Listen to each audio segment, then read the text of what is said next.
In the midst of cutting her own hair, Julia Maxwell asked her best friend, Mizuki Ashiya, if she was really going to be okay. Mizuki continued to cut, having heard Julia's concerns dozens of times now. She had already done the paperwork to transfer to her new school of choice. But the hardest part was convincing her parents to let her go. Julia was particularly worried because Mizuki was going to Japan all by herself, transferring to a Japanese high school, all over a boy. He must be a lucky guy, or unlucky, that she cared about him this much. Mizuki sprinted, apologizing as she rushed by bystanders. Being late on her first day at a new school was definitely not good. Entering the gate at Osaka Private High and into the building, she kept chanting, "Class 1C, Class 1C, Class 1C," continuously as she searched for her classroom. She bumped into a boy in the hall, and with him picking her up, he said she looked like a girl. She gasped. She couldn't afford to get caught, so she left her bag behind with the excuse she was in a hurry. Busting into 1C's door, she hastily introduced herself as the transfer student, apologizing for her delayed flight arrival. The teacher told her it was alright, and they got to introductions. Ashiya-kun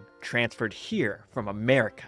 The boys thought it was so cool. Then, the boy from earlier placed her bag on her head. She couldn't believe it was Izumi Sano, the whole reason she moved here. She gushed, just watching him enter the classroom. During break, Mizuki stared in awe at her classmates. While she prepared herself for this, attending an all-guys school was something else. She felt so lucky to be in the same class as the boy she liked. While Sano's friends were trying to chat with him, she interrupted, suddenly telling him she liked him, and asked to be his friend. He got thrown off, and all the friends went, "Oh!" Mizuki wondered if she said something weird. He told her, "Sorry, but I'm not into that." Oh, I get it. They think Mizuki is a gay guy. She tried to clear up the misconception, but he just cut out of class. Mizuki wasn't going to give up though. She crossed the entire ocean to be here. Seeing her chuckling, the guys definitely thought she was a weirdo. Shuichi Nakatsu thought she was a funny guy. He's never seen someone confess right after they transferred. She assured him she was just trying to make friends, and sighed,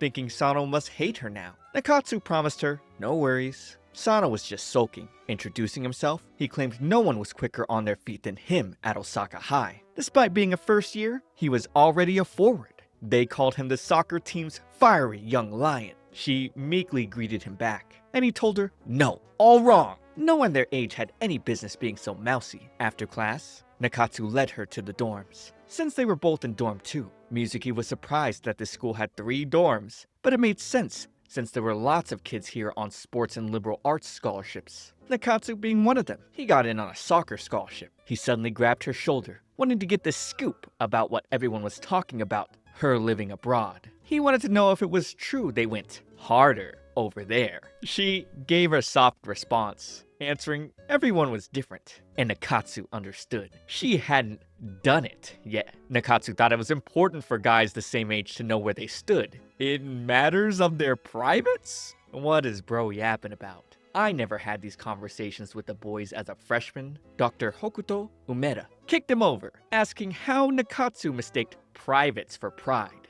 Nakatsu referred to him as Dr. Sadist. Umeda was greeted by Mizuki, and he'd heard of the new student from the States. He made a somewhat quizzical observation of her, and simply walked away, telling her to visit the infirmary should she need anything. At the dorms, Mizuki spotted Sano's mailbox. Lucky again, she thought, but then realized she was sharing a room with him. Nakatsu thought Sano was greedy, having had a room all to himself all this time. But now he was sulking because he didn't want to move his stuff, having to split the room in half. Nakatsu tried assuring her she'd get used to rooming quickly. Taiki agreed, scaring Nakatsu from behind. He was Nakatsu's roommate. Surprisingly, Taiki already knew Mizuki's name. With him staring for a while, she asked what was wrong, and he told her nothing, and just walked away. Continuing her tour, Mizuki got jumped on by a dog. Yujiro's owner apologized, and Nakatsu thought it was a bit weird. Yujiro was only nice to girls. Mizuki wondered if she'd been found out. However, Nakatsu was none the wiser, saying, based off her face alone, if she told him she was a girl, he'd believe her. But since she had no boobs, he just laughed it off. She was glad her cover wasn't blown, but not thrilled about the chest touching. Finally making it to her room, Sano seemed reluctant to talk to her. She promised that what she said this morning was just a turn of phrase. She really did want to be friends, and looked up to him as a high jumper for a long time.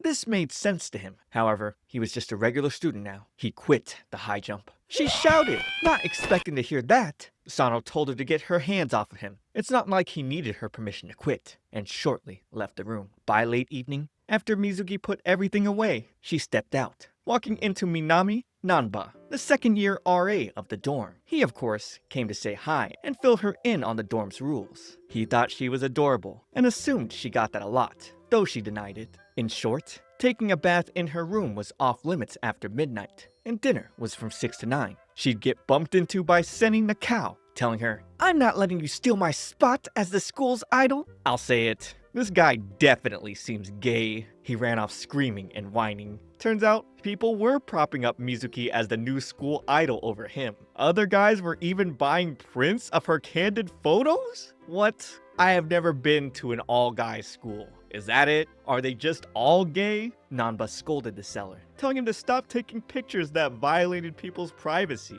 Mizuki was starting to rethink her decision to come here. Nanba then asked Mizuki to let it slide. It's not like there was much else to do here. Nikatsu came by looking for her. He wanted to invite her for dinner and warned her about talking to Nanba, saying, "A doll like you could get pregnant just talking to the likes of him." Alright, yup, that's where this anime is going. Mizuki ended up stepping away outside, having caught a glimpse of Sano. She observed him up close. He looked like he was dozing so soundly. A tennis ball dropped. It was Yujiro, wanting to play. She tried to shush him and threw the ball so she could sit beside Sano. She poked his cheek, uttering she really did love seeing him do the high jump. She caught him before he could fall over and wake up, but he'd fall over again, this time onto her shoulder, and she'd blush. The happy dog would join in next, and Sano woke up, surprised he was on top of Mizuki. Luckily, she was able to put the blame on Yujiro and make the excuse that he looked like he was sleeping so peacefully. She figured she'd block the wind for him. This got Sano to chuckle. During PE, she pondered on why she didn't ask why he quit. She did her trial run, and the guys were totally impressed by her run time. The school was all talk about how the transfer student broke the school record for the 100-meter dash. Nikatsu felt some type of way. She was faster than him. Juso Hayato, the captain of the soccer team, would approach to invite her on the team. He wanted her as a forward. However, the track team wanted her too. And so did rugby, baseball, basketball. Every team captain wanted to recruit her, with her running even faster away from them. They were even more impressed. She got away by ducking outside of a window. She noticed some feet peeking from the bushes. It was Sano again. The guy really fell asleep anywhere. She got closer and closer to his face, almost kissing it, but stopped, hearing the captain still calling for her. She wondered what she was just trying to do.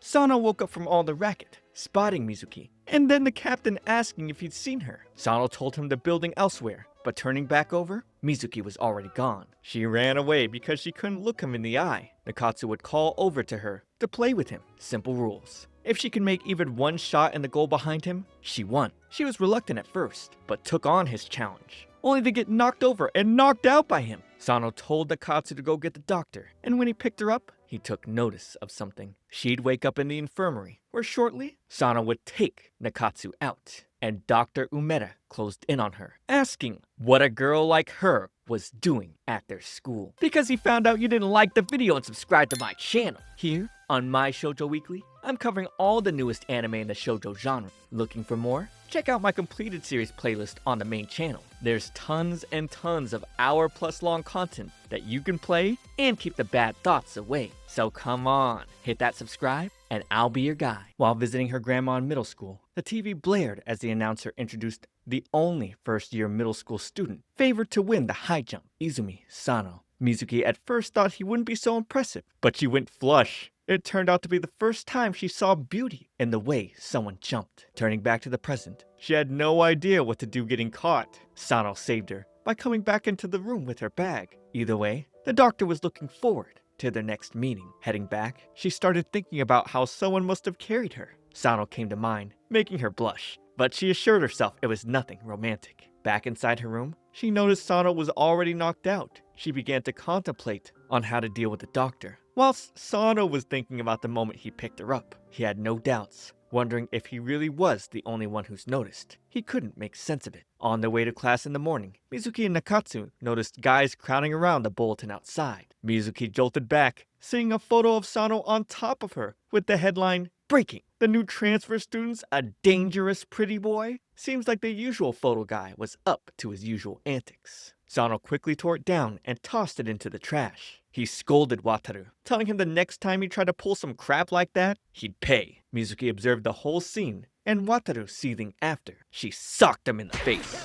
basically telling him to stop. The doctor was quite impressed, and suddenly grabbed her by the wrist, telling her he didn't bite. He was apparently just checking on it, saying, "Good, I don't see any swelling." She pulled away, explaining she took self-defense. He thought, good again, and was still looking forward to hearing her answer soon. After school was out, she tried to walk home with Sano, but he left immediately. She knew it. He was avoiding her. She ended up going back with Nakatsu, who noticed she was quite glum. They both assumed it had to do with the tabloid this morning. Looking at her face, she sparkled in his eyes. He wondered why his heart was pounding. Mizuki would stop, spotting Sano talking to a girl. She suddenly pulled Nakatsu away. She would later talk directly to the panting dog. Her plan was to use Yujiro as an excuse. She was just taking him for a walk, while she spied on Sano. The girl, Rika, was begging Sano to jump again. She knew he was still passionate. This was all because of the accident. He denied it, but she knew the truth. If he hadn't protected her back then,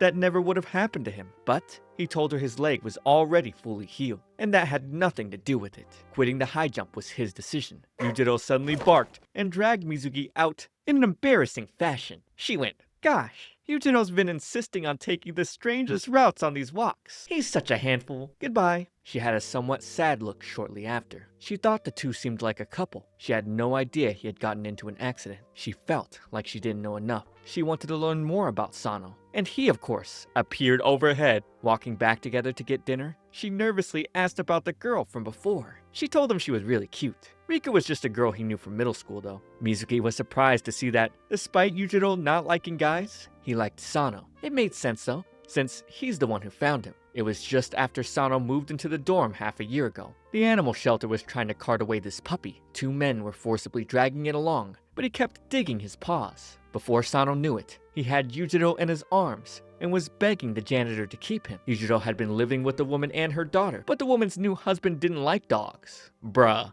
Husband. It was probably why Yujiro generally didn't like men. Mizuki didn't expect to see this side of Sano. A bit later, she asked why he was avoiding her today, and before he could answer, he didn't know how to treat a girl. Mizuki was about to get isekai'd. But this is high school romance, so of course Sano would save her instead. She blushed, being pinned against the wall, and with them continuing on their way, she for sure didn't want to be apart from him. Mizuki felt determined. She would later visit the doctor and give him an answer. Shortly after, walking outside, Rika went up to her, having heard all about her from Sano. Mizuki was astonished to find out Rika wasn't his girlfriend. Rika giggled. In middle school, she was the manager of the track team Izumi was on, but she also wouldn't have been opposed to dating him then. Rika asked Mizuki for a favor. During dinner, Mizuki told Sano Rika would be waiting for him beside the park tomorrow after school. He got annoyed. He was sick of everyone being worried about him. Nakatsu then came by, telling her not to mind Sano. He was the touchy type. She would then ask for some of his peach juice, and after she drank and left, he was blown away by the idea of an indirect kiss. His friend would steal it from him, unfortunately. The next day,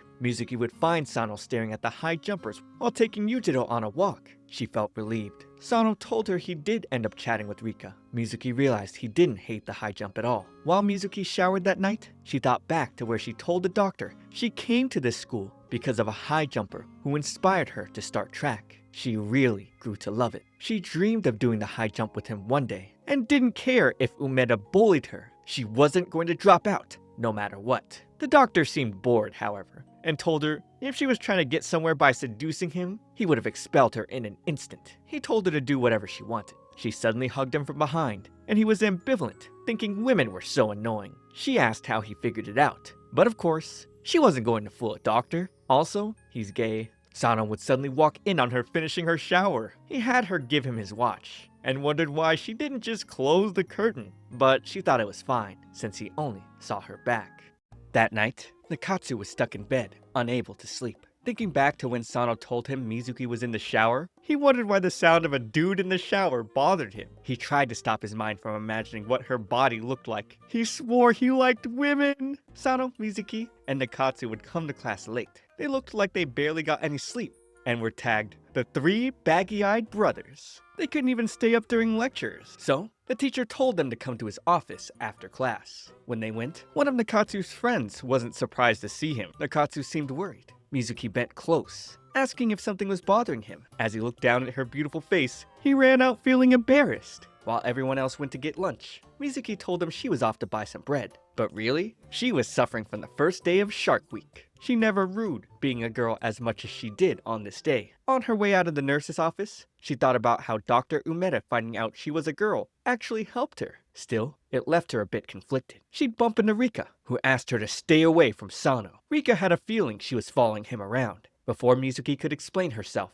Rika shot at her. "You don't know anything!" This Sano, who quit high jump, who couldn't win. This wasn't him, but Mizuki told her she was the clueless one. Just because Sano wasn't jumping didn't mean he was worthless. She didn't care for his fancy titles. She just loved seeing the way he jumped. Enraged by her words, Rika was about to hit Mizuki. That's when Sano would show up, stopping her. Rika claimed she was doing this all for him, but when did he ever ask her for that? The reason he couldn't jump was that he choked under pressure, and she knew this well. He told her to never come back here, then stormed off with Mizuki. Mizuki pulled away, scolding him for talking to Rika like that. But at this point, he didn't care anymore. On her way to her room, she'd collect a package waiting for her. Noe and Sakemi saw her with the box, and immediately reminded her they were buddies. These two guys just want to share of whatever was in it. Shortly after, she'd seen Nakatsu pacing in front of her door. He turned his back to her while telling her that he wanted to share some sweets his mom brought. Seeing how Mizuki's eyes lit up, Nakatsu thought she was so cute. Entering her room, she opened her box, which was filled with all kinds of snacks. Sakemi and Noe would help themselves to the ones they wanted. Luckily, there wasn't anything incriminating inside. While looking through the rest of the box, a photo of Julia dropped. Nakatsu assumed she was Mizuki's girlfriend, but he'd be relieved to hear they were just best friends. There was something else wrapped tightly with a letter attached to it. Reading the letter, she got a bad feeling about this. But before she could stop the boys, they tore the package open, revealing a dress. She played it off, claiming it was a silly joke from her brother. Sano then walked in, dropping his bag on the table and ignoring Mizuki. He'd quickly leave to take Yujiro on a walk. After a call with Julia cheering her up, Mizuki was determined to fix things with Sano. As soon as he got back, she tried to spark up conversation, but he barely replied to her before completely ignoring her again. She wouldn't let up though. She'd keep trying to talk to him at any chance she got. It had been 5 days since their fight. She tried everything, but nothing was working. Slowly, she was starting to lose hope. When Sano got back to the room, she tried striking her conversation again, but all she got were dry answers. Mizuki explained that this reminded her of newlyweds fighting. Sano was fed up. Pinning her back against the wall, he asked her if she knew why he even spoke to Rika like that. Did she ever think anything through? He then stormed out of the room. Nakatsu was thinking about how jealous he'd been when Sano walked past him. Sensing something wrong, he rushed into the room to meet Mizuki. Unable to hold it in any longer, Mizuki broke down in front of him, tears flowing endlessly. Nakatsu wanted to hold her, but he couldn't. So, he'd pat her head, telling her to let it all out. At the same time, Sano didn't get how he was the only one getting so worked up about this. Everything was so messed up. Getting back to the room, he saw Nakatsu's shoes at the front of the door and turned back immediately. The next day, Mizuki's eyes were so swollen that she couldn't get out of bed early, thanks to all the crying. Nanba approached her from behind, and seeing her red eyes, he offered to hear her out. Nakatsu would confront Sano on the rooftop, asking how he felt about Mizuki, so far as it meant she wouldn't cry like that again. Nakatsu didn't mind becoming gay. Bro is so desperate to find an excuse. Buddy, if you want to be gay, just be gay. Sano told him to stop butting in on what he didn't understand. He caught a glimpse of Mizuki and Nanba, so he bolted off to save her from that womanizer. But when he got down, they were nowhere to be found. Wataru knew where they were, but only wanted to spill it in the photos he'd release tomorrow. But under the pressure of Sano's threats, he confessed the two had gone to the student council room. Rushing off, Sano wondered why he was so bothered in the first place. Getting to the council room, he'd find Mizuki and Nanba having coffee. As Nanba stepped out, he warned Sano to stop bullying their idol. Sano would then explain to Mizuki why he quit jumping. The district qualifiers were a special meet. Doing well there earned you a recommendation to a famous track and field school. In middle school, he thought it was his last chance. But one night, he'd save Rika from getting isekai'd. If he had really tried, he might have been able to avoid that. But he hesitated for a moment, which was the reason he choked under pressure. However, Sano's mindset had changed. He wanted to try jumping again. He wasn't about to let himself live with regret a second time. Mizuki was so happy that he told her this. She ended up crying like a baby. He'd pull her close, comforting her. Mizuki blushed hard. Then, she asked what made him change his mind. He thought it was best to try and take it seriously. This made her question if he wasn't trying his best at jumping before. He'd walk away at the sound of the bell, thinking she was so dense. In the locker room after practice, Sano would see a towel and a bottle of water with a note saying, "Good work." He already knew who this was from. Entering his room, he handed Mizuki a bottle of juice, and she was happy to see that he noticed her little gesture. Then again,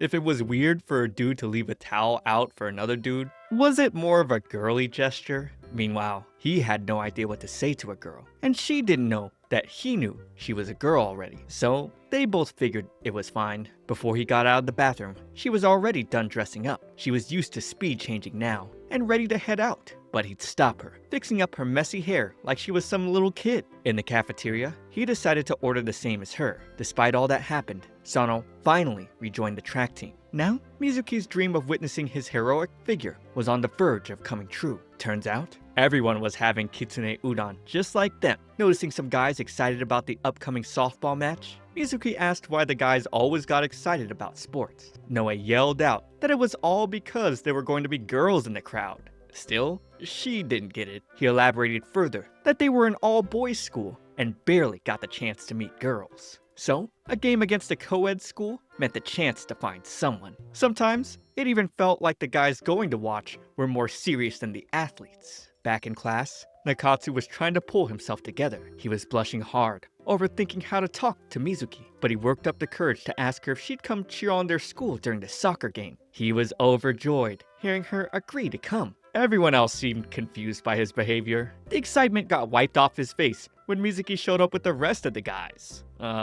What did he expect? As the match started, he was determined to score shot after shot to show off his good side. After the match, Mizuki congratulated him on winning. With her cute charm, she said, "You were really cool out there." And this got him so thrilled, thinking she was the only one on his side. Kagarazaka would then approach Sano, hearing that he was back on the track team. They had once fought over the gold medal in high jump. He teased Sano, asking if he could jump now, or whether he'd get spooked and run again. Mizuki wasn't about to let that slide. She called him back, telling him that he was the only scared boy on the block now that Sano was back with the track team. Then, it clicked to her that she must have sounded girly right now. Luckily, he wasn't onto her. He didn't care much, but was looking forward to meeting Sano again, and the little Missy. Back in her room, Mizuki was pissed. Kagura was such a jerk. Still, she had never heard of him before. According to Sekime, he was so good that no one his age could beat his records. That was until Sano showed up 3 years ago. Since then,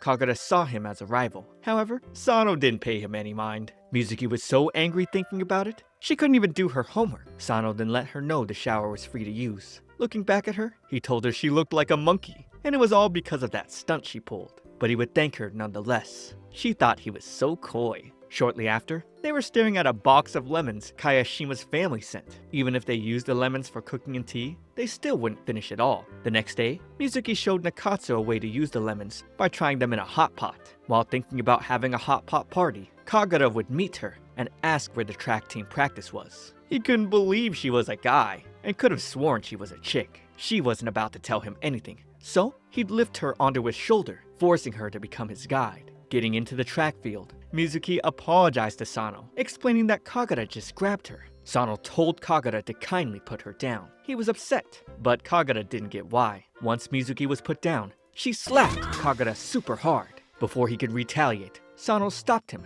asking him to back off. Asking to borrow Mizuki next time was the last straw. Sano grabbed his shirt, but Kagura did the same, vowing to crush him with everything he had. That was if he was even worth it in his current state. Mizuki wanted to talk back, but Sano shut her up. Why was he letting Kagura talk to him like that? She couldn't stand it. So, she yelled that the likes of him could never crush Sano, and he better remember that. Kagura wasn't fazed, until she called him a stumpy-legged kitsune. The last one got Sano giggling, though he tried to hold in his laughter. Even in the cafeteria, the thought of it still got him laughing. Later that evening, Mizuki went to check on Yujiro. Petting the dog, she told him about the first time she saw Sano on TV, and she was in awe. That was the first time she saw beauty in the way someone jumped. Right around then, she got into a fight with a friend in class. Every time Sano hit another personal best, she got into a little rush, feeling like she could try her hardest too. The friend from back then was her best friend now, and the one who made it possible by giving Mizuki the courage to talk to Sano Unbeknownst to her, he was close by,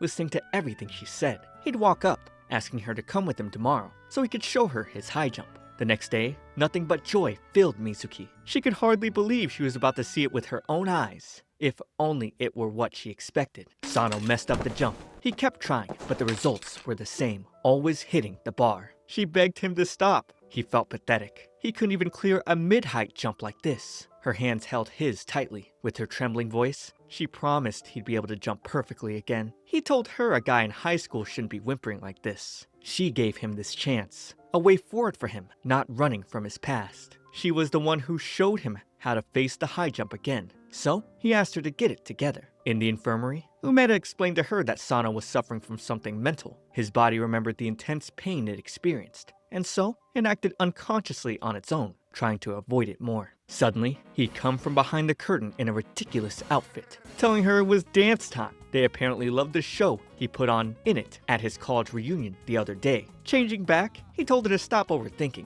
Everyone had obstacles that they themselves must overcome. It was then that they most needed someone who was waiting and ready to catch them. Mizuki didn't know if she could do that, so he told her to start with what she could. Thinking of how to cheer up Sano, she'd bump into Nakatsu, causing him to spill the items for the hot pot party tonight. Sekime then came in with drinks, and with the stove ready, they were all set. During the party, Mizuki poured a grape drink for Sano, where shortly after, he decided to step out. His head felt heavy. Something wasn't right. Mizuki would decide to go check on him, seeing that he hadn't returned yet. At the same time, Nanba came across the guys having the hot pot party, and his eyes caught the sight of the bottle of wine that had been uncorked. It seemed to be the gift meant for Umeda. Mizuki got into the room and noticed Sano's face was red. She wondered if he was sick. He'd lean in, causing her to back up against the cupboard. Still out of his sense, he'd suddenly kiss her. Flustered, Mizuki pushed back and punched Sano. Then, she'd run out of the room, panicking. Outside with Yujiro, tears poured down her face. She liked Sano so much, yet she wondered why she couldn't stop crying. The next day, Sano came to class with a black eye, unable to remember what even happened. Nakatsu felt he should have taken the day off, but Sano didn't want to. On the side, Mizuki couldn't help but feel nervous. She'd approach, handing him a handkerchief to cool down the bruise, all while avoiding his gaze. After that, she quickly left, knowing she was the one who gave him the black eye. During lunch break, he'd thank her for putting a blanket over him last night. The guilt eating her up was so much that she could barely talk to him before running again. She wondered if he really didn't remember anything from last night. As her mind flashed back to the kiss, she was flushed all over again. Namba then asked if someone made her cry. She tried to deny it, but he couldn't fool her with lies. Taking a seat, Mizuki told him that her head was having a hard time keeping up with an unexpected turn of events. He'd lean in close to her face, offering to cheer her up and make her forget about all her troubles, even give her some nice memories. That smooth talk would have worked, but she had to remind him she was a guy. Of course, he was only joking. He then let her know that a bottle of alcohol got mixed up with their drinks during the hot pot party. Realizing what caused Sano to kiss her, Mizuki was red all over again, but she lied to Nanba about knowing who drank from the bottle. He'd then give her a snack for keeping her, and unknown to them, Umeda was watching, as well as another pair of eyes. After class, Mizuki recalled her dad had a friend who started indiscriminately kissing people when drunk. She wondered if Sano was just like that. Opening her locker, thousands of thumbtacks poured out, and inside, an ominous letter read, "Kill you." Picking up a second piece of paper from the ground, it read, "Die." Sano would rip it up, claiming it was just a prank and telling her not to worry. On the other hand, Nakatsu was scared to the bone. This was obviously a threat. So, he proposed they walk home together. Mizuki insisted she was fine, and decided to head out alone. Since she was supposed to be a guy now, she couldn't be freaking out over things like this. Nakatsu would tell Sano that he was being a bit mean to Mizuki. Then, some members of the tennis team came looking for her. When they came asking Sano, he coldly told them to get lost, leaving Nakatsu wondering if he was really pissed off. In her room, Mizuki realized someone must hate her, but she couldn't figure out what she did to make them that angry. Rather than let it bother her, she didn't have time to get distracted. She was way more worried about Sano. At that moment, he entered the room, curious as to why she was worried about him. She asked if his eye was still sore, and he answered it hurt when he pressed down on it, but it wasn't a big deal. That was a relief for her. Still, she felt a bit awkward looking at his face. Refusing to let things remain awkward, she asked him to get changed so they could head to the dining hall together. It finally dawned on her that Sano was her first kiss. She'd fall to her knees. The shock had put it clean out of her mind when it happened. The next day, everyone gathered around, waiting for her to open her locker. It was all clear, and she felt a sense of relief, though it had been cut short as she picked up her shoes. They were completely soaked and dripping. Nakatsu was really upset on her behalf, but she refused to let this get to her. After all, she could simply air out the shoes. Her mind was made up. If Sano faced any obstacles, she'd be the one who was there for him. So, she didn't have any time to waste worrying about this stuff. Later, Umeda approached Sano, telling him that something was going on with his roommate, and advised him to keep an eye out for Mizuki. That night, while Mizuki was talking to Nakatsu and the others about her brother, Nakao showed up, calling it all stupid. He mocked her for being 16 and still bragging about her older brother, even claiming she was still breastfeeding, as if there were an age to stop having a cool older brother. Nakatsu wouldn't stand for it. He yelled at Nakao, demanding he apologize to Mizuki. That's when Nanba showed up, asking why they were yelling. He made it clear that he didn't like what Nakao was doing. Then, Nakao stormed off. After Nanba left, Noe speculated that Nakao might be the one bullying Mizuki. Sekime also agreed. After all, Nakao had lost a school idol vote to her once. Mizuki asked that they drop the whole thing. She felt these were just baseless accusations. The next day in class, her desk was painted boldly with the word moron. Trying to keep it together, she didn't want this to get to her, but she was finally fed up and ready to figure out who was behind this. Hiding behind a wall, she waited until the culprit approached her locker. Grabbing his hand, she couldn't believe her eyes. It was Nakao.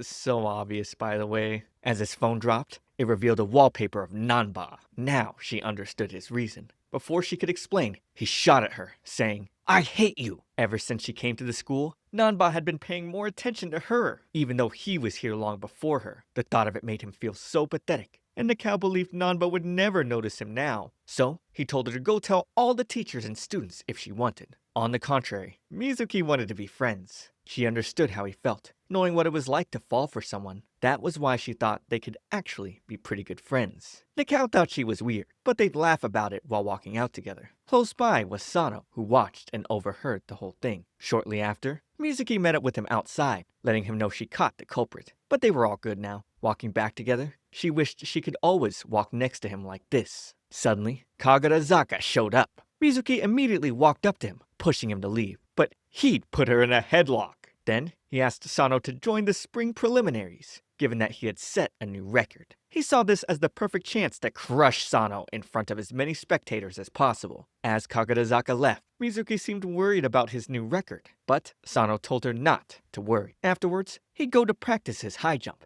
and she was thrilled to see him make the jump this time. On their way back, he asked if it wouldn't have been better for her to go home for the winter break. But she just got here, so she didn't see the need. Plus, if he was going to train, there was no way she'd miss not being with him. Two girls from Tokyo High School came by, giving Mizuki a present. Then, she recalled it was Valentine's Day, but it wasn't like the girl was asking her out. It was just a way to show gratitude for standing up to Kagarazaka. Though she felt conflicted, Mizuki accepted. The second girl gave hers to Sano. She had been a fan of his since middle school and was happy to see he was getting back on track. She also used this chance to ask him out, and seeing this, Mizuki felt a tightness in her chest. Although he declined the girl, the feeling in Mizuki's chest wasn't stopping. Later, she told Dr. Umeda what happened. He told her she was wet behind the ears and found it adorable. It wasn't like she could tell Sano she was a girl. Hence, her jealousy. She had no idea what to do about it. So, Umeda told her to simply reveal herself. But Mizuki couldn't possibly do that. She questioned if she wanted to stay by Sano's side.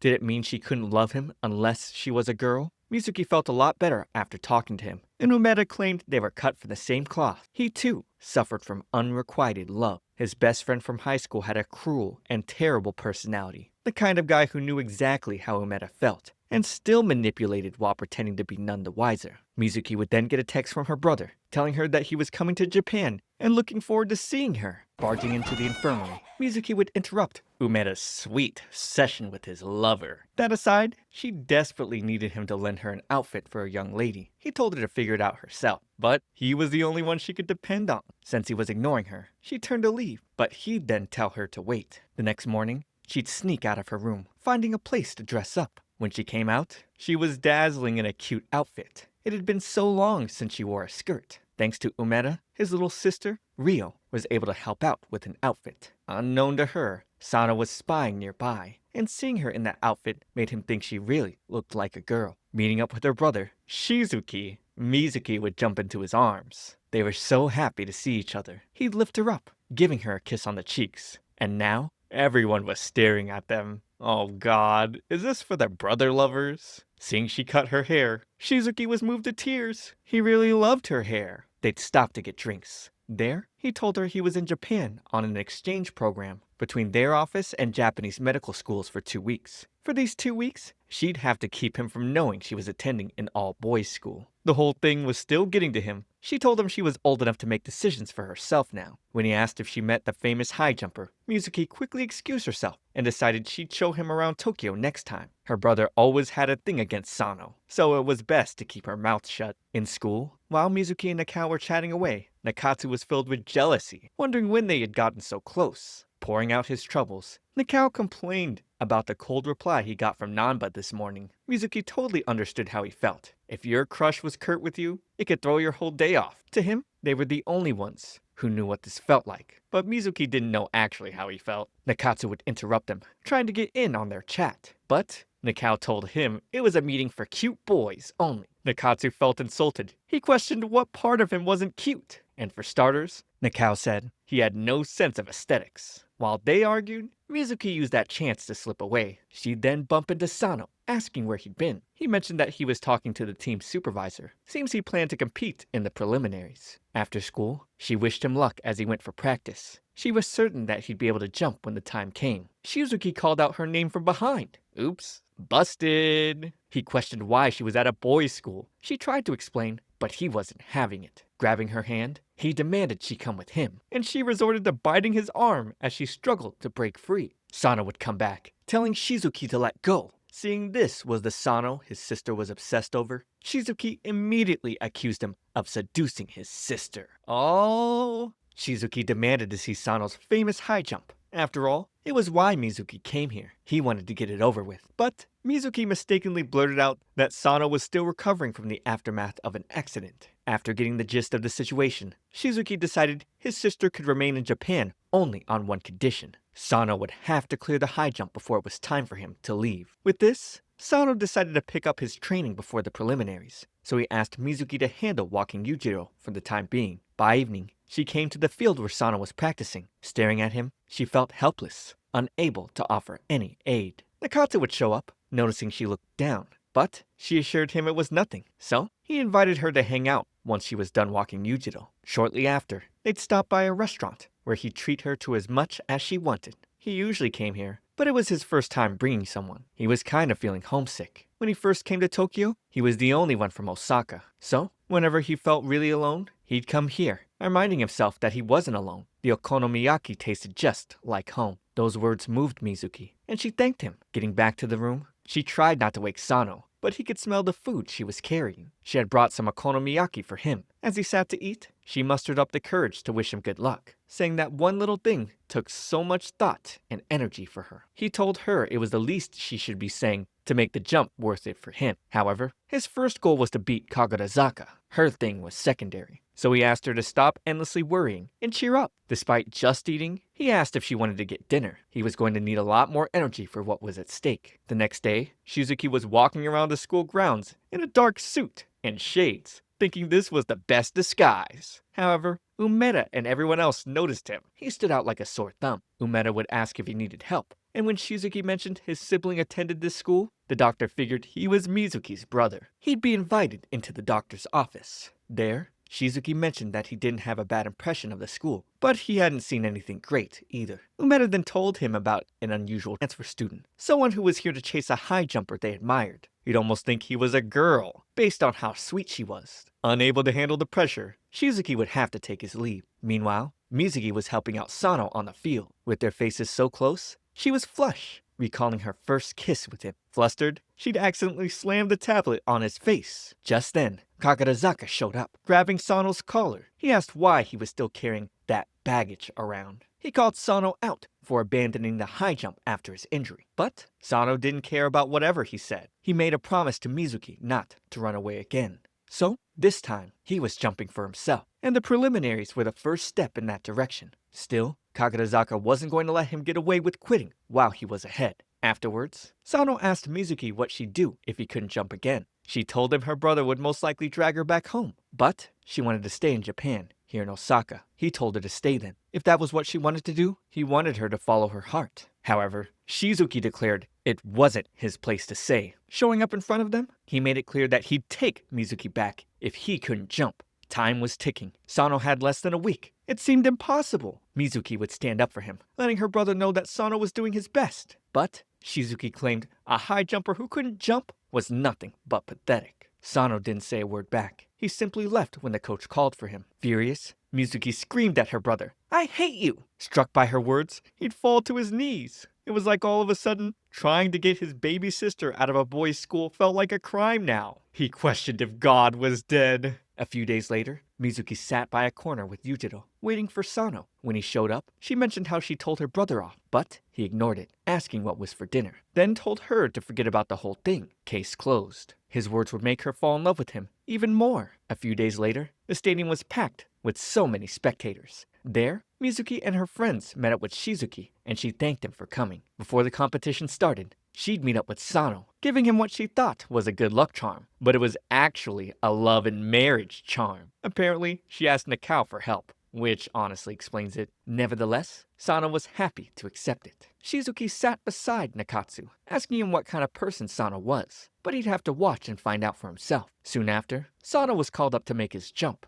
Mizuki prayed desperately for him as he took off, and taking off, Sano floated beautifully midair, and once he landed, the bar was still in place. He made it! Seeing that, Shizuki would take his leave. Filled with so much joy, Mizuki couldn't stop crying. Sano would embrace her warmly there, until the referee broke them up. As far as high jumps went, his was still pretty low, but his form was better than anyone else's. This was still just the beginning. Kakurazaka would tell him to stop spacing out and work his way up until Sano was on par with him. Though he didn't express it well, he too was rooting for Sano. After the competition, Mizuki got a text from her brother asking her to at least come home for Christmas and New Year's. Unfortunately, Sano didn't make it past the preliminaries, but it was still a huge step for him, and as of today, Mizuki was a second-year student at Osaka Private High School. Mizuki was met with bad news with the term coming to an end. Dorm 2 was undergoing renovations, so they were all asked to go home for summer break. Nanba came by, explaining that the deteriorated water pipes needed to be replaced. In the cafeteria, Mizuki looked so dejected. All this after she made a big scene with her brother about not going back home. She didn't like the idea of having to go back to the States. While lost in thought, Sano smacked her head, telling her to eat her food properly. Staring at them, Noe said Sano looked like a mother cat, diligently grooming her kitten. Feeling embarrassed, Sano decided to head back to his room. Mizuki wanted to follow behind, but he'd tell her to stay back and finish her food. The others felt he changed since she showed up.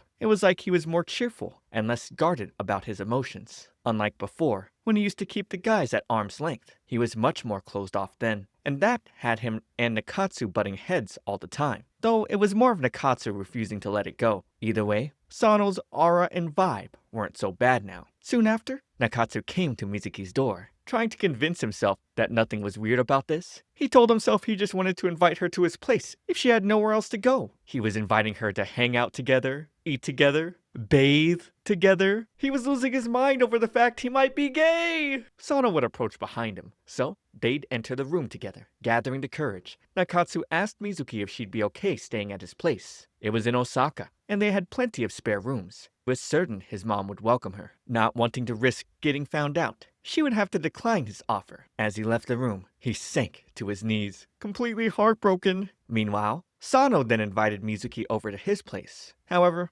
they'd have to share a room. But since they'd already been doing that, he let her know she wouldn't need to worry about being considerate. So, she decided to give it some thought. By nighttime, Mizuki hadn't thought of anywhere she could go. So, she forced herself to sleep. Hours later, Sano was shocked to see her go into his bunk, lying down beside him. You'd think she'd be a little more cautious. He tried to wake her up, but she'd lay her hands and chest on him, leaving him in a tight situation. By morning, she was startled seeing him next to her. He explained that she sleepwalked into his bed, and she apologized. Realizing she wasn't wearing her binder, she feared he might have found out. She'd tell him that they were both guys. In other words, it shouldn't have mattered. However, he barely got a wink of sleep. It was insane how unguarded she was. Later, At the infirmary, Mizuki offered to do any kind of chores for Umeda if he would let her stay at his place. He refused, mostly because starting tomorrow, he'd be off on a passionate vacation to a southern island. The hot soul of the southern lands was beckoning him. Just then, Rio walked in, looking completely pissed off. She reminded her brother that today was the end of term ceremony, and she hadn't been able to reach him. He was supposed to help out at the Hayama boarding house. As Nanba walked in, calling Umeda his uncle, Mizuki was shocked at how familiar the three of them were with each other. Nanba was their nephew, which made Rio his auntie, even though she was much younger. Nanba would tell Umeda that his mother was pestering him about the Hayama boarding house thing. The doctor, however, had no plans of setting foot there. That was until he heard Nanba's mom was coming here to pick him up. He was out of there on the double, telling his nephew to send his regards to the demon witch. And just as he got to the door, the said witch was right there. Talk about bad timing. Frightened, he backed up as Io pressed him, asking where he was going. As she grabbed him by the throat, he finally spilled he was going to the southern islands. She thought he was heartless. She'd been asking him to keep this summer open for over a year, but he was just being cruel. She could hardly believe they were related. He called her a dirty hag in his head, and ended up roping Mizuki into this, saying she was itching to work for Io. Scanning Mizuki's face, Io seemed to like her. Mizuki reminded her of when she used to play dress-up with Umeda. As she turned back, the doctor was already gone.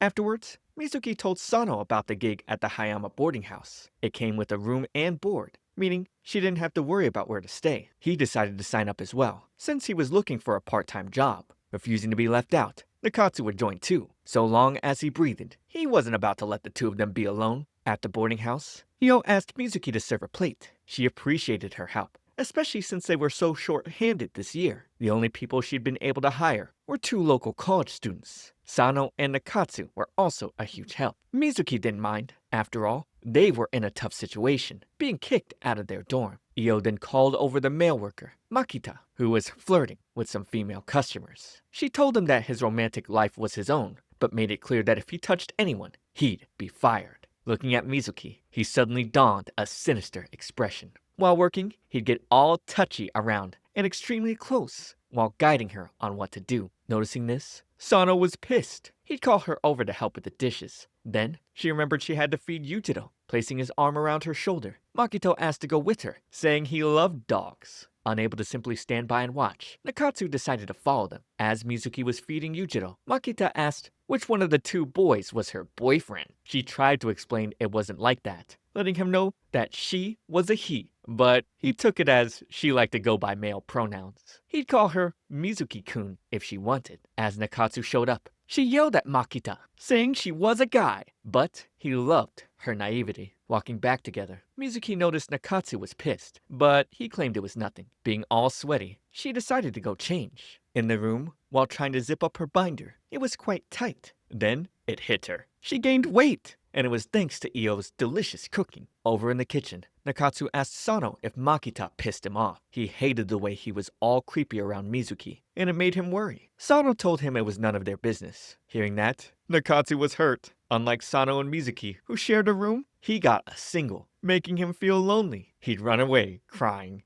Makita then came in, and Sano's expression switched up. Makita admired the way they were all close friends, but Sano definitely didn't like this guy. The following day, Mizuki was stunned, seeing the name of one of the guests they'd have to attend to. It turned out to be Kagarazaka and his family. Seeing Mizuki and her friends, Kagarazaka already assumed the food here would taste awful. Nakatsu called him an idiot for saying that, but he'd end up getting scolded by Io. Then she apologized on his behalf and assured Kagarazaka that all meals were prepared by her. Seeing her pretty face, he was flush. Then she mentioned that his reservation was for 4 people. Apparently, his family's temple had a sudden change of plans, so he was here in his parents' place. Taking notice of Sano, his sister freaked out. She couldn't believe he was real. Her brother told her that he had made a comeback, but she never would have imagined running into him here. She introduced herself as Tamami, and she'd been his fan ever since her first year of middle school. Embarrassed by her, Kagarazaka would drag his sister away. Meanwhile, his baby sister, Kiyomi, would mistake Nakatsu for her older brother. Mizuki would then carry the little girl to her room. She'd accidentally walk in on Tamami getting changed. Luckily, it was just a swimsuit. Tamami would then invite Mizuki in. She was so happy about meeting Sano, and was glad she forced her brother to bring her here. Their folks wouldn't let her come with just friends, since she was just a second year in middle school. Staring at her chest, Mizuki was quite jealous. Tamami asked her if Sano had a girlfriend. Flustered, Mizuki answered that she didn't know, and Tamami took it as he was free for the taking. This was her chance to snag him with her hot body. Pause. I'm not saying that. Tamami's saying that about herself. Mizuki couldn't believe what she just heard. During lunch, Mizuki barely touched her food. It was because she didn't want to gain weight, given that her chest felt really tight. She'd come across Sano cleaning up.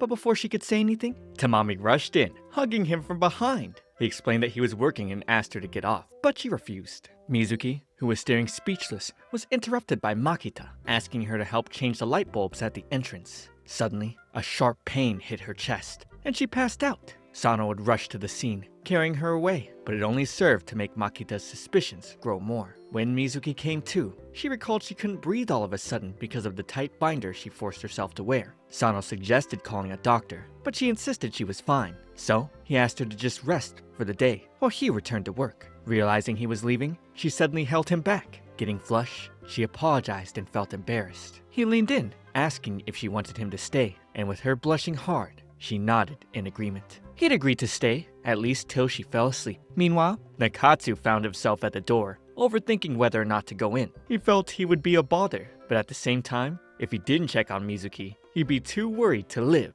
Io would smack him, telling him to cut the one-man show and get back to work. Hours later, Mizuki woke up from a long sleep. By then, Sano was gone. Seeing how much she sweated, she headed straight into the shower. Getting out of the binder was such a relief for her. Pinching her sides, it was obvious she had put on some weight. While she was soaking in the tub, she heard Nakatsu's voice as he came in. The panic set in. She forgot to lock the bathroom doors. Just as she turned her back, he opened the doors, but he closed them quickly, which left her a bit confused. Now Nakatsu was wondering if this was a chance for them to bathe together. On the other hand, the good part of his mind tried telling him how wrong it was. But the degenerate side of him didn't see anything wrong about two bros getting in the bath together. Reaching for the door, he tried convincing himself that Mizuki was just another guy. But the thought of it just wouldn't let him go on with it. Taking a peek, she'd find him passed out on the ground, bleeding from the nose. She tossed a towel on his face and quickly grabbed her clothes, then left to get someone to help. The next morning, Mizuki watched Sano from the window. He was trying to get in some training to be ready for the next tournament. He looked like he was enjoying himself, and she too enjoyed watching him. Tamami ruined the moment again. She started pestering him about going to the beach with her, but it's not like he ever made that promise. While Sano held Tamami down,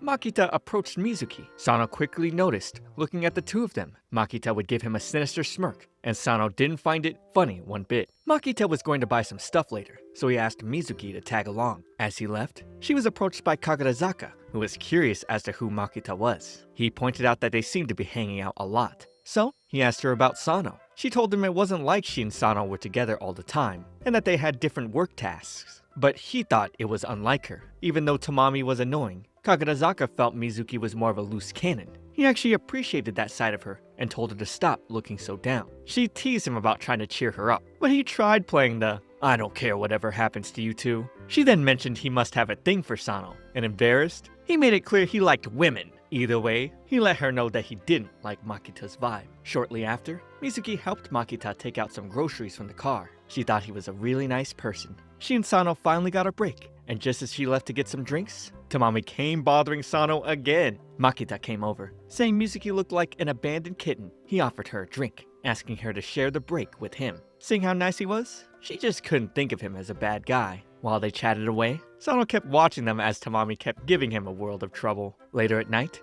Io told them they'd be able to go to the beach the next day since they were taking a special break between guest checkouts. Back in her room, the thought of going to the beach excited Mizuki, but she wondered if she'd even be able to get into the water. Sano then asked if Makita had done anything weird to her. He was worried. Makita was being all touchy, putting his arm around her shoulder, but she claimed he was just being friendly. She obviously had no idea what he was after, which was why Sano was trying to warn her. Still, she insisted it was normal to be friendly like that back in the States. She then complained about the way he was being all friendly with the big-chested Tamami. She stormed out of the room. With her back against the door, she regretted her words. It wasn't like they were lovers, and she didn't think they could become like that. After all, she was a boy right now. Looking at her chest, Mizuki noticed something. The binder probably wasn't tight because she gained weight, but probably because she got bigger there. She was over the moon, but this wasn't the time. She couldn't properly enjoy it. At the beach the next day, She happened to be the only one wearing a sweater. Nakatsu questioned it, but she said she was just playing it safe. Mayumi and Io met up with them, and the ladies were looking pretty. Then, Nakatsu just had to run off his mouth, talking about how Io's hat gave off her age, and how it was screaming she'd rather die than get the slightest tan. So, he'd get knocked down to the hot sand while everyone else ran off to have fun. As everyone played beach ball in the water, Mizuki could only stand and watch. Shortly after, while staring at Sano in the water, she thought about how they hadn't talked since she crashed out. She approached him, apologizing for what happened yesterday. Before he could get a word in, you guessed it, Tamami came running to him again. Kagarazaka needs to put a leash on this girl. Mizuki decided to leave, but Tamami would drag her to the side, asking if Sano hated the color orange. Because of her orange swimsuit, of course. Being a nice person, Mizuki told her he'd like girls in bright colors, and assured he wouldn't have a problem with it. With the brightest smile, Tamami thanked her. Mizuki just couldn't bring herself to hate the girl. Afterwards, Mizuki went off looking for Nakatsu and the others. Some guys approached her, trying to get her attention, and obviously she wanted nothing to do with them and tried walking away, but they dragged her back. Sano caught sight of what was happening and quickly ran to save her. Before he could get there, Makita showed up, taking her away from the guys. He warned that standing around looking lost would have other guys swarming her like flies. Katsu showed up shortly after, and she left with him. In the end, Sano couldn't do anything, only glare angrily at Makita, who seemed to enjoy toying with him. During lunch, they'd serve watermelon to the guests. Carrying a tray, Mizuki took it out and met with Sano. She offered him some, and they'd sit together, eating as she blabbered about different things. He'd been thinking all the while about how to apologize for what happened last night. To think they were getting into a fight over Makita, it was ridiculous. She felt so happy hearing him say that. As she left to put the plate away, he thought she was dense, rash, stubborn, and had zero self-preservation instinct. He really had to look out for her. So many questions ran through his mind. What was he to her? When did being together become so natural? She had this soft side, but despised losing, and she was crazy enough to come here from the States, pretending to be a guy. Yet, here he was, pretending he didn't know she was a girl. What exactly was he trying to achieve? Makita would then approach, wanting to talk man to man. Makita had always assumed Sano and Mizuki were dating. When he realized that wasn't the case, he decided to humor Sano's overprotective guardian act. The way Sano had scooped Mizuki up after her fainting spell made it seem like anyone interested in her needed his permission. Sano insisted he didn't care who Mizuki chose to date, so long as it wasn't Makita. Smirking, Makita asked whether that was him speaking as her guardian or from the heart. Elsewhere, Tamami sought out Mizuki for advice. She confessed she'd been trying her hardest to look attractive, wearing outfits she thought boys would like. But Sano still barely noticed her. Was he really that dense? Determined to confess her feelings, Tamami revealed that Sano once said Mizuki was the only one he could be around for long without feeling sick. Hearing that warmed Mizuki's heart more than she expected. Still, she had never seriously considered confessing to him. If she had met him as a girl from the start, would she have fallen for him the normal way? But then, their bond wouldn't be what it was now. Quietly, she wondered what Sano truly thought of Tamami. Later, while helping clean up, Mizuki and Nakatsu took a break, only to have Kagarazaka suddenly dump his little sister Kiyomi on them so he could go on a date. So much for brotherly responsibility. The two ended up playing with Kiyomi in a small pool. Nakatsu surprised Mizuki with how gently he entertained the child, even teaching her how to make a water gun. But Kiyomi proved to be a handful, grabbing the hose and drenching him completely. Meanwhile, Sano overheard Makita bragging to his friends about how he switched girlfriends every year and had already set his sights on someone new. The implication made Sano's blood boil. When he later saw Mizuki splashing around, he scolded her for playing in water after recently fainting. Worse, her wet shirt had become see-through. She tried to argue that the sun was hot, but Sano wouldn't hear it, ordering her to wrap herself in a towel. While changing clothes, Mizuki realized her undergarments were soaked. Just as she loosened her binder, Io walked in. Startled, Mizuki begged her not to tell anyone. After hearing the whole story, Io was stunned that Mizuki had followed Sano all the way from America and enrolled in an all-boys school, hiding her identity just to be near him. Aside from Umeda, no one had discovered her secret yet. As a mother, Io was horrified at the risk Mizuki was taking, but as a woman, she was impressed by her devotion, declaring it the stuff of romantic fantasy. She even offered to help if trouble arose. Still, she warned Mizuki not to forget she was a girl. Things wouldn't stay like this forever. One day, disguising herself would become impossible. Did she really want to keep hiding who she was from Sano? That night, Mizuki quietly asked Sano if she seemed girly. Confused, he assumed it had something to do with Makita. She brushed it off and went to sleep, but his words lingered. To him, she would always just be Mizuki. The idea of her suddenly acting differently felt strange. Yet, as she lay there, doubt crept in. What if things couldn't remain this way? The following day, Sano and Nakatsu helped Kagarizaka's family shell beans. Nakatsu, still annoyed, asked about Kagarizaka's date, only for Tamami to reveal her brother had been dumped. Then, Kagarizaka casually mentioned that Makita had driven off with Mizuki. Though Sano acted indifferent, Kagarizaka warned him to hope nothing happened in the privacy of that car. Hours passed with no sign of them. Mayumi mentioned the car had stalled and they'd be delayed. Sano abruptly stormed off. On the road back, Makita stopped the car and bluntly told Mizuki he knew she liked Sano, but Sano only saw her as a friend. Positioning himself as the better option, he admitted he couldn't get her out of his head. Then he pushed her down in the seat, trying to force himself on her. Before he could go further, the car door was yanked open.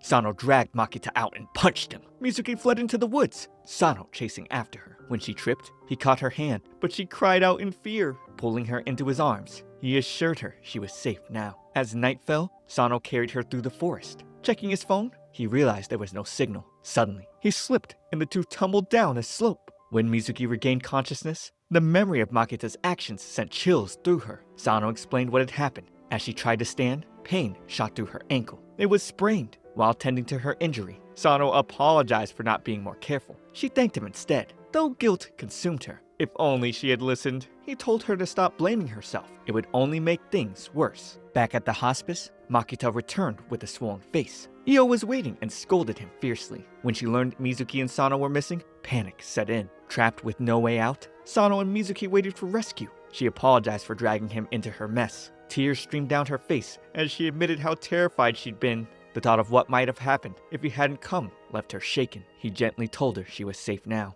Feeling her forehead, he realized she had a fever. He told her to lean on him. When she grew weaker, he soaked a strip of his torn sleeve in spring water and cooled her down, even giving her water, mouth to mouth, when she couldn't drink. Promising to stay by her side, he held her through the night. Eventually, Yujiro and Nakatsu found them. The next day, Io informed Mizuki that Makita had left. She urged her to reassure everyone, especially Sano, who had stayed by her side so protectively. Blushing, Mizuki realized it hadn't been a dream. He really had held her. The kiss, though? Surely that was just in her imagination. When Sano stepped out of his room, he told her he was glad she was feeling better and that they'd be heading home tomorrow. As he turned to leave, she grabbed his shirt and thanked him. He walked away, but his cheeks burned at the memory of the night before. On departure day, Kagarizaka came to see him off. Awkward as ever. Tamami, he mentioned, had returned in tears and hadn't left her room. Meanwhile, Nakatsu said goodbye to Kiyomi. Though she had been troublesome, he'd grown quite fond of her. As he tried to leave, she clung to him, crying and tugging his hair. Laughing, he gave her his armband,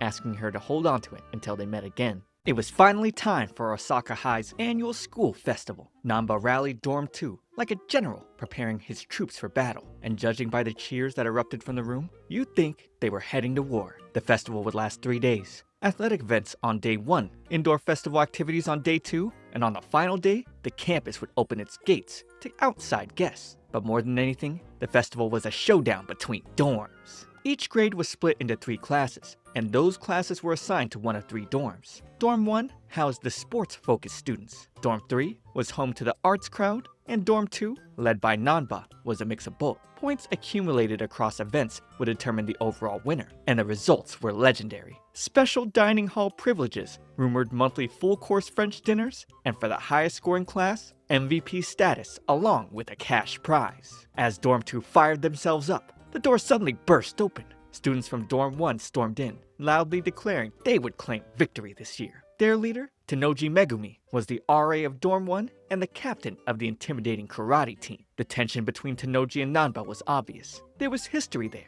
Behind Tenoji stood one of Dorm 1's Big Four, Kita Hanada, a second year, and Kujo, the third-year vice captain, known by the fearsome nickname Bohitsuva Kujo and Ashura Kujo. Nakatsu warned everyone that Kujo was not someone to mess with. Mizuki, however, thought he looked kind. When he glanced her way and smiled, it caused her to feel unnerved, however. After Dorm 1 left, Nanba reminded Dorm 2 that this competition could change their lives. Before dismissing them, he casually mentioned that the annual Miss Osaka beauty pageant would also take place. Anyone could nominate themselves, especially someone like Mizuki. The thought alone overwhelmed her, but Noe and Sekime reassured her that the festival had its perks. On the third day, real girls would visit campus. When Noe asked if she'd enter the pageant, Mizuki shut the idea down immediately. There was no way she could risk exposure like that. Later, back in the dorm room, Nakatsu began imagining Mizuki in girls' clothes, radiating pink romantic energy. Kayashima called him a pervert outright. It was obvious he was in love. Meanwhile, Sano explained the first day's events to Mizuki.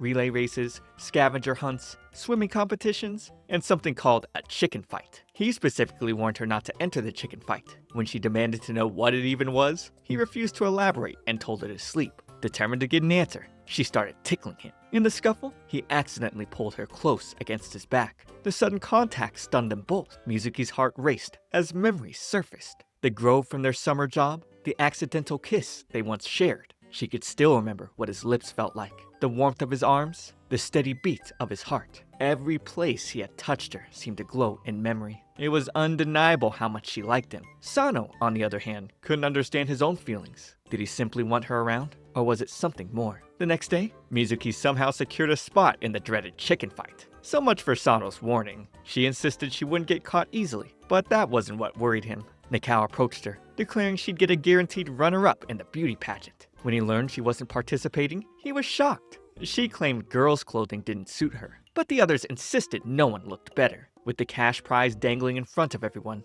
peer pressure mounted. Before she could protest further, Mizuki was officially entered into the pageant. Nanba then revealed another looming event, the brutal 2,000-meter relay from hell on the final day. 5 runners, 400 meters each. The participants will remain secret until the event. His decision was final. As if on cue, Tenoji barged in again, threatening to shave Nanba's hair when Dorm 1 won. Nikao shot back, teasing that Dorm 1 always flocked in the pageant. That's when Tenoji would smugly introduce their new trump card, Kadoma. One look at the boy's delicate beauty, and everyone understood Dorm 1 meant business. Tenoji mocked Mizuki's leg strength, saying she was only good for pageants. When she declared she'd compete in the chicken fight, he dismissed her outright. Their rivalry intensified on the spot. At the infirmary, Umeda expressed doubt about her joining the chicken fight, but wished her luck. Io arrived with a vest to flatten her chest, and reminisced about Nanba's own pageant appearance years ago, proudly showing off a stunning photo of him. Later, Mizuki noticed Nanba looking unusually downcast, something she had never seen before. As the events unfolded, Sano and Nakatsu competed in basketball, while Mizuki joined volleyball. Unbeknownst to her, rival players were assigned to keep an eye on her. Dorm 2 won the basketball tournament, but celebrations were short-lived. Announcements revealed Dorm 1 had swept the swimming competitions. Overall, Dorm 2 had fallen to last place. Tenoji gloated shamelessly, declaring everything fair in love and war. He was going to send them packing during the chicken fight. As Kujo passed by, he smiled at Mizuki again. Nanba quickly warned her to stay away. Rumor had it, Kujo once dislocated someone's arm without hesitation. The volleyball match came next. Mizuki tried to rally her team, but Dorm 2 was eliminated almost instantly. Then, in dramatic fashion, a red carpet rolled out, and spotlights flared. Oscar M. Himejima, RA of Dorm 3, made his grand entrance. With theatrical flair, he gently lifted Mizuki's chin and invited her to transfer to Dorm 3, promising she'd never want for anything more. Nakatsu hurled a shoe at him, revealing that the M stood for Masao, not something grand. Exposed, Himejima retreated. Apparently, he was the theater club president, with delusions of grandeur and a suspicious claim about German ancestry. By lunchtime, Dorm 2 was sulking. Nanba appeared in a white uniform, announcing he'd participate in the cheer squad competition. Since faculty judged that event, it offered a fair chance. He urged Mizuki to secure the 500-meter relay. Losing that would mean the end. Nanba's cheer performance electrified Dorm 2. The results came in. Dorm 2 won the cheer competition, closing the gap. In a burst of excitement, Mizuki hugged Sano without realizing it. Nakatsu watched, jealousy swirling inside him. During the 500-meter relay, Mizuki ran with everything she had and won first place for Dorm 2. In her excitement, she accidentally carried off the event flag and was later told to return it to the storeroom. While searching for it, she stumbled upon Nanba embracing a girl. She quickly hid before being seen. Walking away, her mind buzzed. Did he have an older girlfriend? Had he broken up with someone? She scolded herself for prying into something that wasn't her business. What she didn't realize was that earlier, watchers were still tracking her movements, quietly observing from the shadows. Nanba gathered his dormmates and reminded them that the final event of the day was the chicken race. Dorm 2 was only 7 points behind the leaders, which meant they still had a chance to win. Their path to victory was close, and all they needed was one strong push. When the event finally began, Mizuki quickly realized that the chicken race wasn't a race at all. Instead, it was more like a large free-for-all battle. Each dorm wore different colored bandanas. Dorm 1 had blue, Dorm 2 had white, and Dorm 3 had red. The goal was simple: steal your opponent's bandanas while protecting your own. Anyone who lost theirs was immediately out of the game. As soon as the signal started, chaos broke out everywhere. Students rushed at each other from every direction, grabbing and dodging in frantic skirmishes. Mizuki moved quickly through the crowd and managed to snatch 2 red bandanas in just a few seconds. Feeling confident, she began looking around for Tanoji so she could challenge him directly. However, before she could find him, someone suddenly attacked her from behind. The opponent proved far stronger than the others she had faced. Mizuki tried to defend herself, but she couldn't hold them off. Within moments, she was knocked to the ground. Later, at the medical tent, Sano and Nakatsu had their injuries treated by Umeda. Fortunately, their wounds were nothing more than minor scrapes and bruises. The only reason they were hurt at all was because they had stepped in to help Mizuki when she was attacked. Mizuki herself was mostly unharmed, but she couldn't shake the feeling that the guy who knocked her down had done it deliberately. If Sano and Nakatsu hadn't intervened, things might have turned out much worse. By the end of the first day of the festival, Dorm 1 had completely outperformed Dorm 2. With only 2 days left, the competition was growing more intense. Dorm 3 was also preparing to make a comeback. Namba gathered everyone again and told them that brute strength alone wouldn't win the festival. They needed clever ideas. Each grade had prepared different attractions for the second day. The first years had built an arcade, the second years were running a themed cafe, and the third years were planning a mystery show. Namba's eyes burned with determination as he told everyone that there would be no holding back. They were going all out. His words fired up the entire dorm. This time, he was aiming for victory. That night, back in their room, Sano still seemed to be in pain from his earlier injuries. Mizuki checked on him, worried. As she leaned closer, Sano found himself quietly captivated by her beauty. Feeling guilty, Mizuki apologized for causing him trouble, but Sano brushed it off, telling her not to worry. Still, he admitted that he had noticed something strange about the person who attacked her. It felt deliberate, almost as if that guy had been targeting Mizuki specifically. Mizuki wondered if it might have something to do with Kujo, though she couldn't be certain. Sano warned her to stay cautious anyway. Even so, Mizuki didn't want to jump to conclusions. When she left the room to take a shower, Sano remained behind, thinking. He was convinced she was hiding something. From what he had seen, Tanoji or someone from his dorm might be responsible. That meant he would need to keep watch over her. Then again, he couldn't help wondering why he felt the need to do that in the first place. But somehow, protecting her just felt natural. The next day, Mizuki and Nakao appeared in adorable male cross-dressing outfits for the beauty pageant event. The boys around them were completely stunned by how good they looked. Soon after, Sekime appeared in a dress as well, followed by Nakatsu, who looked painfully uncomfortable in his tight outfit. Noe had to help adjust the dress, so he could even move properly. However, Nakatsu quickly forgot about his embarrassment the moment he saw Mizuki. She looked so cute that he immediately started bleeding from the nose, forcing Noe to drag him away before he caused a scene. Meanwhile, Mizuki went looking for Sano. Along the way, she accidentally stumbled into a room full of gloomy-looking guys changing into dresses for the event. The eerie sight nearly frightened her, but the moment she saw Sano, everything else faded away. He looked so beautiful in his costume that she couldn't stop staring. When the second day of the festival officially began, Dorm 2's attractions drew massive crowds. The cafe was filled with so many pretty faces that visitors started questioning whether this was really an all-boys school. The beauty pageant contestants were displayed in the lobby of the Western Wing.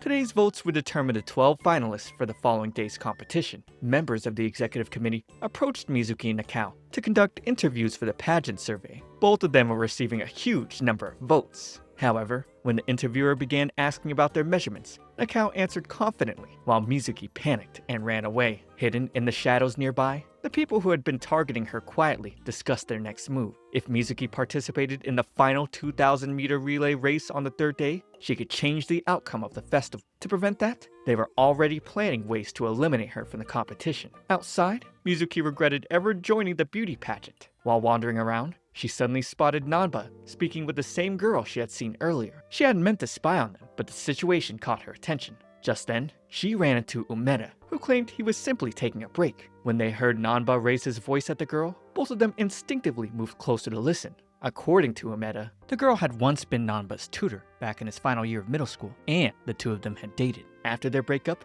Nanba had started developing his reputation as a flirt. He demanded to know why she suddenly disappeared years ago without any explanation. The girl apologized, admitting that she had no excuse for what she had done. She claimed she truly loved him and begged him to believe her, but Nanba refused to accept. In desperation, he pulled her close and kissed her, but she responded by slapping him. It was clear their relationship couldn't be repaired. Through tears, she told him they had both just been kids back then, before saying goodbye. After she left, Namba immediately noticed Mizuki hiding in the bushes nearby. Umeda had already slipped away before she even realized it. He felt embarrassed that Mizuki had witnessed such a pathetic moment. He admitted the girl had been his first real love, the kind of love where you believe nothing else mattered, as long as you were together. But one day, she vanished without a word. Seeing her again made him realize he had never truly gotten over it. And now she was about to marry a man nearly twice his age. Namba then asked Mizuki if he could have a hug. She agreed without hesitation. As he embraced her, Sano happened to pass by and saw them together. When Namba pulled away, he returned to his usual teasing attitude. Even as a womanizer, he joked that he couldn't miss the chance to flirt with someone like her. Mizuki expected this kind of behavior from him. Then, Namba suddenly asked if she was in love with someone. Her flustered reaction gave him his answer. Smiling gently, he told her to cherish that feeling. First love was special, and even if she fell in love again someday, it would never feel exactly the same. Love matured over time, and it had to be nurtured carefully so those feelings could bloom. At that moment, Nakao's voice blasted through the loudspeakers, calling for Mizuki. She quickly hurried back. When she returned, she apologized to Nakao for being late. Turning around, she suddenly saw Sano standing there, already back in his normal uniform. Without saying a word, he turned and walked away. Mizuki didn't have time to process it though, because Nakao was already scolding her for disappearing. Later, while serving customers, one of the boys at a table asked for a particular girl while holding up an old photograph. Mizuki instantly recognized the picture. It was Nanba from his first year. The other boys crowded around excitedly to see it. At that moment,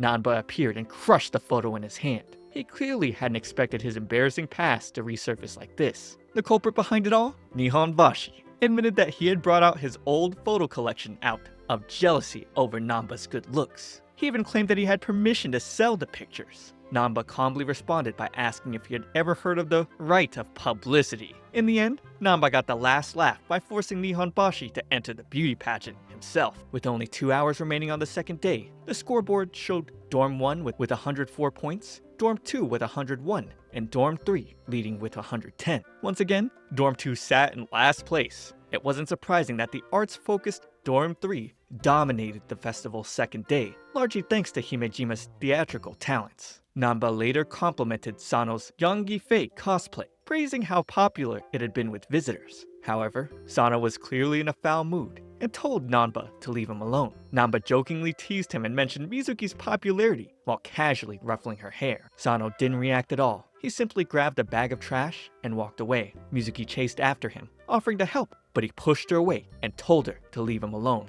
Confused and hurt, she didn't understand what she had done to make him angry. Later, she turned to Umeda for advice, admitting that she didn't understand how boys thought. He laughed and told her that even tough girls like her couldn't always understand how delicate boys could be. She also mentioned Nanba and the encouraging words he had given her earlier. Then, Umeda suddenly asked about her relationship with Sano, specifically whether they were using protection. Mizuki nearly exploded with embarrassment and insisted that nothing like that was happening. To her, Sano was simply a very important friend. Umeda replied that someday, friendship alone might not be enough. As Mizuki walked away, she encountered Sano again. This time, he apologized for snapping at her earlier, admitting he had just been in a bad mood. With things cleared up, he suggested they focus on cleaning up and preparing for the final day. Suddenly, a flower pot fell from above. Sano instinctively grabbed Mizuki and pulled her away just in time. Fortunately, it missed her completely. She was too frightened to even look up, afraid someone might still be there. Later that evening, she ran into Tenoji again. He apologized for the rough attack during the chicken race and admitted the student responsible was from his dorm. To make up for it, he suggested they call that round a draw and settled their rivalry properly in the 2,000-meter relay race. Mizuki was surprised to discover that he was actually a nicer person than she expected. As she was leaving, Kujo approached her and casually mentioned the flower pot incident. He warned her to be careful before quietly walking away. His words made Mizuki suspicious. Man, they trying to kill her? Subscribe to keep up with next week's final part. But for now, watch this next video. It's me, ComfyTea. I'll see you all in the next one.